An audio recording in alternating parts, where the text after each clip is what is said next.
यो अहिले हाम्रो सुस्ता पारीको अवस्था यो नदी तपाईको यहाँ सुस्ताको अवस्था एकदमै यो नारी नदीले गर्दाखेरि एकदम दयनीय अवस्था भएको छ।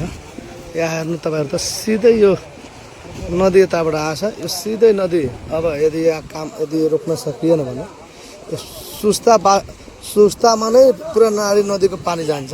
यो भाग हो थारुतोलको यो हेर्नुहोस् यो यतातिर बस्ती पनि छ। यो बस्तीहरू हो यता पुरै नदी नै सुस्तामा जान्छ। यस्तो जटिल अवस्था भएको छ।